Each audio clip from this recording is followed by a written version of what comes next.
오늘 비대위에서는 박완주 의원을 제명하기로 결정을 했습니다. 당내 성비 사건이 발생했기 때문에 이에 대한 당 차원에서의 결정이라는 말씀을 드리겠습니다.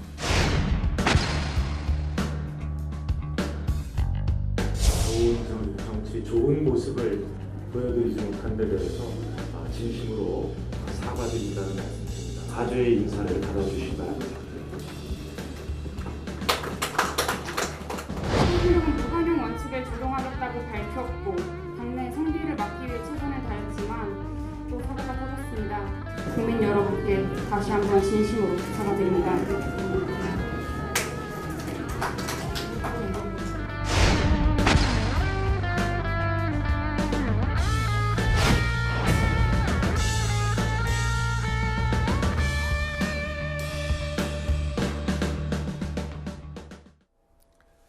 자, 민주당이 들으신 것처럼 어제 삼선 의원이죠. 박완주 의원을 제명했습니다.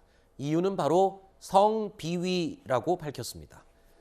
그런데 이 성비위 사건이 발생했던 시기는 대선 선거운동이 한창이었던 지난해 말이었습니다.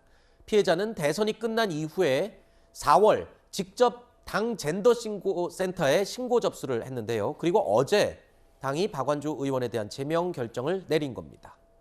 자, 민주당이 제명이라는 초강수로 대응에 나섰습니다. 하지만 이 사건은 지난해 말에 발생했다는 것을 감안하면 뒷북 조치다라는 지적을 피할 수 없어 보입니다. 박완주 의원은 올해 3월까지 당 정책위원회 의장으로 당 지도부 소속이었다는 점을 생각한다면 자, 당 지도부가 이 문제를 언제 처음으로 인지를 했는지 이거는 뭐 논란이 당연히 될 수 있는 부분이에요. 네, 사건이 일어났다고 하는 작년 12월은 대선이 한창이던 뜨거울 기간이었고 여기서 기시감이 드는 것은 오거돈 전 부산시장 같은 경우도 사건이 2020년 총선 당시에 일어났던 사건입니다. 네. 그때 많이들 생각할 수밖에 없었죠. 총선 전에 그 사건이 터졌다면 어떻게 되었을까라고 하는 부분. 그리고 박원순 전 시장 시절에도 이제 비서실에 직원이 성폭행당한 사건도 총선 전날에 일어났던 사건입니다. 그러니까 굉장히 민감할 수밖에 없습니다. 선거를 위해 혹시 그 전에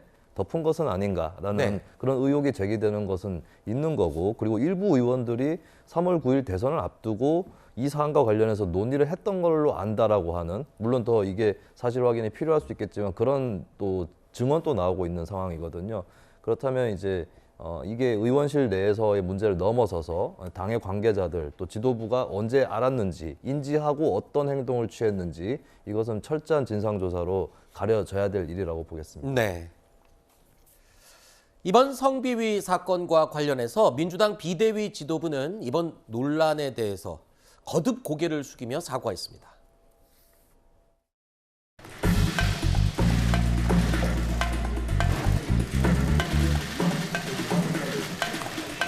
더불어민주당을 대표해 다시 한번 사과드립니다.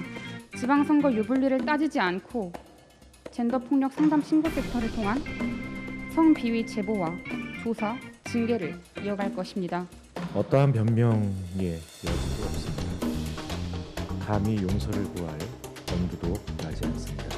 당내 성폭력 재발을 막기 위한 젠더폭력 신고 상담센터의 기능을 더욱 강화하고 피해자의 인권 보호를 위한 제도적 시스템을 더 체계적으로 정착시키겠습니다.